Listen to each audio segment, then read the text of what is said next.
Pozdravljeni v oddaji Young EU Voices. Dijaki Srednje šole Slovenska Bistrica smo za vas pripravili sklop oddaj o informacijski varnosti in varstvu podatkov in nocoj smo že v tretji oddaji. V informacijskem svetu z informacijami upravljajo predvsem megakorporacije, med katerimi je vodilen Google. Prihodki teh gigantov so tako visoki, njihov družbeni vpliv pa tako velik, da je zelo težko presoditi, koliko jih sploh lahko omejimo zakoni na nacionalni in evropski ravni. Ali menite, da smo posamezniki dobro zaščiteni pred zlorabo mednarodnih korporacij? Glede varstva podatkov absolutno ne in največji sovražnik smo včasih sami sebi.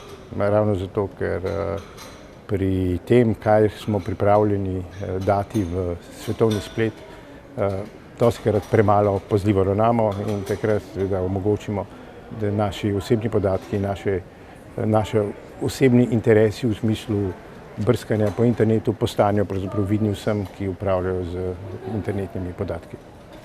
Menim, da smo zaščiteni. Zdaj, če smo dovolj, bi se seveda o tem lahko dalo še pogovarjati. Nikoli ni dovolj, ko gre za zaščito osebnih podatkov, vendar moram omeniti, da so tudi velike mednarodne korporacije naklonjene tej zaščiti posameznika.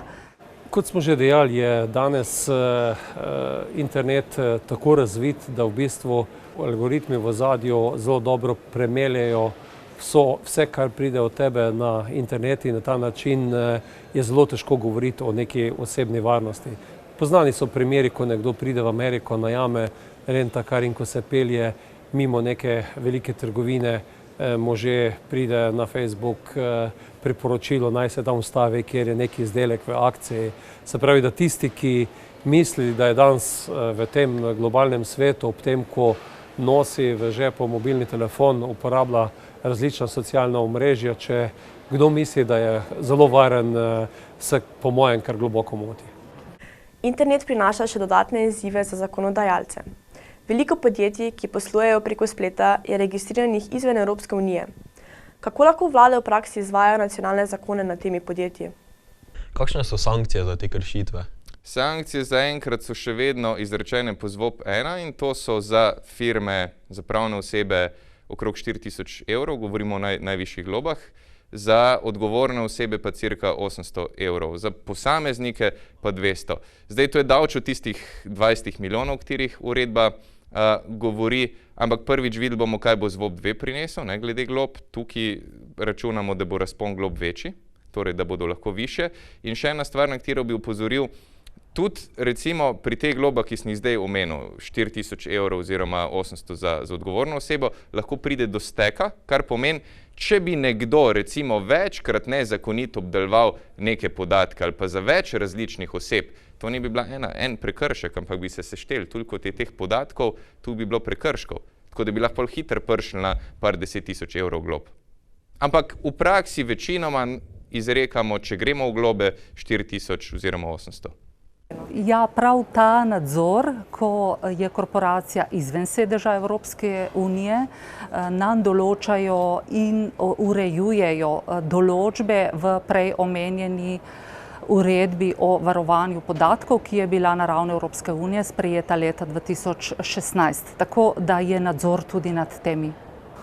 No, ampak če želijo delovati na tem prostoru, morajo imeti registrirano tudi dejavnost. Je pa res, da se ta splet, govorimo o svetovnem spletu, tam veljajo pa razmerja, kot veljajo za splet. S tem mi prostovoljno prenašamo sebe in svoje podatke v svetovni splet, ne glede na to, odkot ali pa kje ima sedež korporacije. Je pa res, če nekdo deluje na tem našem področju in je registrirano tukaj, potem je podvržen tudi evropskim pravilom, to velja za vse, tudi za največje korporacije. Ja, to je ključno vprašanje, kajti ta zakonodaja tako na področju varovanja osebnih podatkov, kot še pri marsičem, kar se sprejme v Evropski uniji, velja za Evropsko unijo. In ravno te internetni giganti z svojim obsegom ekonomije v bistvu preraščajo obseg neke države. V veliki meri je tudi že zelo to primerljivo z največjimi državami. Zato je to, kako regulirati to zadevo zunaj evropskih meja zelo veliko vprašanje. Pojem pravna država opredeljuje državo, v kateri je poleg formalne zakonitosti zagotovljena tudi pravna enakost. Ta je pomemben izziv za države v modernem, digitalnem in globalnem svetu, saj imajo korporativni giganti ogromne prihodke in lastne pravne službe. Z lahkoto krmilijo po sivih conah v zakonih, iščejo pravne luknje ali za dosego lastnih ciljev uporabljajo podkupnine. Ali menite, da so državljani, posamezniki in velike korporacije res enaki pred zakonom? Kaj mislite? To je retorično vprašanje, seveda niso, ne, ker to je iluzija, da so vsi enaki, ker jasno je, to je pokazala praksa na svetovnem merilu, pa tudi evropskem, da pač veljajo ena pravila za ene, druga pravila za druge in to je narobe. Ne. To je pravzaprav izkrivljanje poštene slike, to je izkrivljanje konkurence in favoriziranje določenih korporacij, določenih velikanov na račun potem drugih, tudi na račun ljudi, na račun naših interesov. In kljub temu, da se tu v Evropskem parlamentu prizadevamo omejiti to vrstne pojave, vključno z temi raznimi davčnimi oazami, temi izogibanji davkov, se to še vedno dogaja naprej. In to je tisto, kar nekako za prihodnje generacije čaka kot ena glavnih nalog narediti, če sem zelo optimističen, ta svet bolj pravičen in tisto, kar ustvarimo skupaj, tudi pravično razdeliti. Pravno gledano, da. Kako to poteka v praksi, je druga zadeva. Seveda prihaja tudi do vrsto kršitev, vendar se lahko oškodovanec obrne nenazadnje tudi na informacijskega pooblaščenca, poleg seveda vseh drugih pravnih sredstev, ki so na voljo. Kljub zakonom in vsaj formalno zagotovljeni pravni enakosti prihaja do zlorab in vdorov v sisteme. Za zaščito sistemov, ki so del širšega omrežja in svetovnega spleta, se uporabljajo različni mehanizmi. Koliko realno so informacijski sistemi varni pred vdori? Ja, realno niso varni pred vdori. Torej vsi informacijski sistemi, ne gre to za najmanjše osebne, kot so mobilni telefoni, tablice in podobno, in seveda tudi veliki strežniški sistemi, lahko mirno rečemo, niso varni pred vdori. Seveda pa se izvajajo nekatere tehnike zaščite pred vdori in s tem zagotavljamo ustrezno varnost delovanja informacijskih sistemov. Kaj je ustrezna varnost delovanja informacijskih sistemov, je seveda zelo široko področje, s katerim se strokovnjaki srečujemo. Gre pa za to, da želimo delovanje informacijskih sistemov spraviti na verjetnost, da bojo stalno delovali, da ne bo možen vdor do te mere, da so funkcionalni. In to nam v teh letih uspeva. Ali menite, da ste varni pred zunanjimi vdori in zunanjo zlorabo podatkov? Trudimo se. Smo zelo pozorni na to, v kakšni obliki posredujemo podatke. Smo pozorni na to, da podatkov ne posredujemo in ne objavljamo brez neke jasne podlage. Skrbimo za to, da imamo varnost informacijskega sistema, da je na nivoju, vendar pa koliko lahko to zagotavljamo, oziroma koliko lahko kdorkoli zagotovi varnost pred vdori od zunaj, pa ne vem. Res pa je, da je to morda bolj vprašanje za našo informacijsko službo. Zdaj, jaz bi si želela na to vprašanje zelo gladko in jasno odgovoriti, ja seveda, pa mi dva oba vemo, da temu ni tako. Torej, vedno, kadar se podatki zbirajo na nekih nosilcih, kadar je v to vpletenih več ljudi, obstaja nevarnost, da pride do zlorabe teh podatkov. Zato mi tako zelo veliko pozornosti temu posvečamo. Kogarkoli, ki vstopi v našo hišo in pride v stik s podatki, tudi zavežemo z tem, da pozna naše pravilnike, interne akte in pozna tudi našo kulturo delovanja v podjetju. In dejstvo je, da seveda nikoli ne moremo v celoti izključiti vsega, kar bi se lahko zgodilo, pravzaprav vsaj ne tudi nečloveškega faktorja. Ranljivi smo zagotovo tudi preko spleta, preko naših internih elektronskih dokumentov, čemur tudi posvečamo veliko pozornosti, ampak žal, kot rečeno, zavedam se, da je to področje, ki ga je treba ves čas razvijati in naredimo vse, kar je v naši moči, ne moremo potrditi, da smo 100% varni.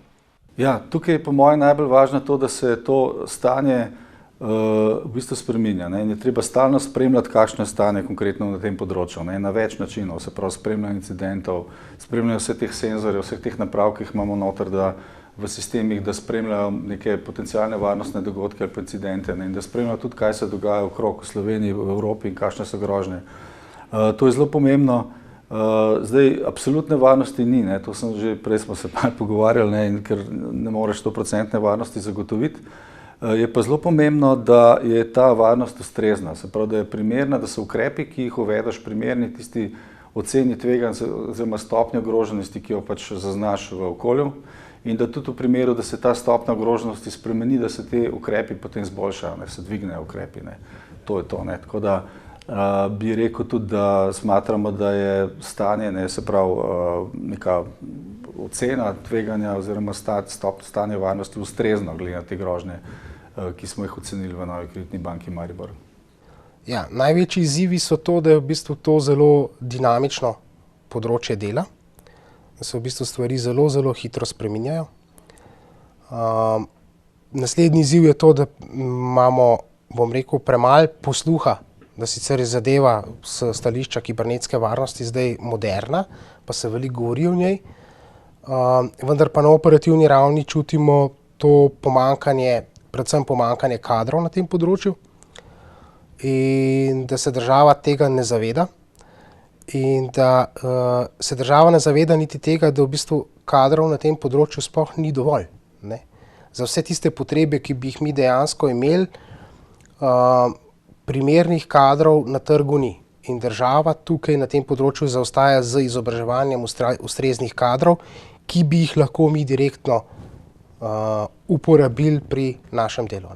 V preteklih zadnjih 3 letih smo na tem področju naredili kar dosti velik korak, vseeno, ker smo vzpostavili varnostno-operativni center, se pravi tako imenovani Security Operations Center v okviru našega sektorja. Kupili smo opremo za te potrebe, vzpostavili smo dejansko sektor za informacijsko varnost, sprejeta je bila uredba o informacijski varnosti v državnih organih in imamo podpisano pogodbo za izvajanje storitev z zunanjimi izvajalci, kjer dejansko v bistvu lahko koristimo ta manko kadrov pri ponudnikih na trgu. Tako v bistvu oni za nas v bistvu izvajajo tako teste vdorov kot podobne druge stvari. Kaj lahko Evropska unija naredi še na področju informacijske varnosti in zaščiti uporabnikov spleta?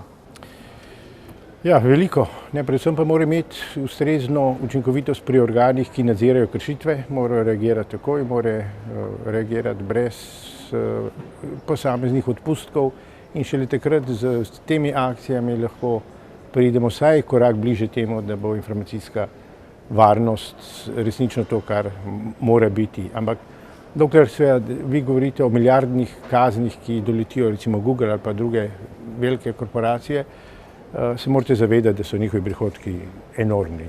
Govorimo o stotinah milijard in tukaj so vedno pripravljeni več tvegati, kakor lahko po drugi strani izgubijo in v tem delu je potem ta celotna igra po eni strani spleta, izzivov za prihodnost, na koncu pa naše varnosti. In moramo se zavedati, da oni živijo od nas.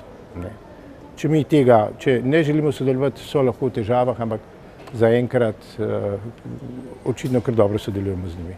Tu je cela vrsta poizkusov, tudi povezano z, če hočete, finančnimi transakcijami, kjer smo ravno tako sam sem imel tudi priložnost biti v Izraelu, kjer se s to cyber security, se pravi spletno varnostjo, na najrazličnejših področjih, od tega, da se lahko teroristične skupine, Izrael je država, ki je ogrožena vseh koncev, lotijo agresivno in napadajo sisteme, kot je energetika, kot je vodooskrba, kot je promet in podobno.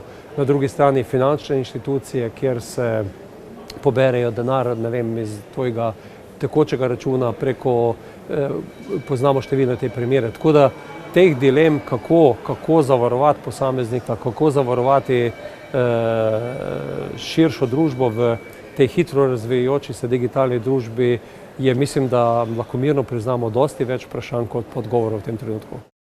Na tem področju je bilo res veliko narejenega. Prav v tem letu smo sprejeli tudi direktivo in tudi resolucijo, kjer se predvideva nova evropska kibernetska pisarna, torej služba, ki bo pomagala pri čim manjših vdorih strani kibernetike. Zagotovo je ključna dilema danes, kako spraviti v okvir ravno te velike gigante, ki ali če hočete zdaj preko razpolaganja z našimi osebnimi podatki ali pa, ne vem, tako kot se je ugotovilo preko Facebooka, preko te afere s Cambridge Analytics, vplivajo na volilne procese in podobno, se ugotavlja, da je vpliv teh korporacij izredno velik. In to mislim, da je eden ključnih izzivov za prihodnost, kako na nek način zmanjšati moč teh korporacij, tudi od njih pobrati primerne davke. Sam sem imel priložnost biti v Silicijevi dolini, kjer smo se sprehodili skozi ta podjetja in naprimer v Applu so nam takrat prostodušno povedali, da imajo ključno dilemo sedaj, kako blizu 200 milijard dolarjev, kar je približno toliko, kot je en proračun Evropske unije za eno leto, kam investirati, kje bodo najvišji dobički. In če nekdo razpolaga z tako velikim denarjem, v ozadju pa z tako hudo tehnologijo, ki na nek način preko različnih algoritmov, preko umetne inteligence v bistvu spreminja naš vsakdan, je to zame ključno vprašanje in na nek način tudi vprašanje nekega miru, kohezivnosti, ravnovesja širom po svetu. Zagotoviti informacijsko varnost je izredno težko. Prvi izziv je, kako pripraviti zakone, ki bodo zajemali vse deležnike in možne scenarije, potem pa v skladu s temi zakoni varnost zagotoviti še v praksi. Vedno ostaja prostor za dodatno zaščito, izboljšave in razvoj.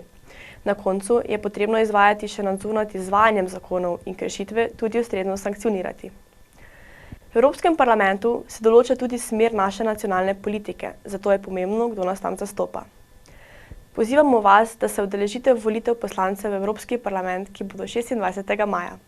Zahvaljujemo se vam za vašo pozornost in vas lepo pozdravljamo.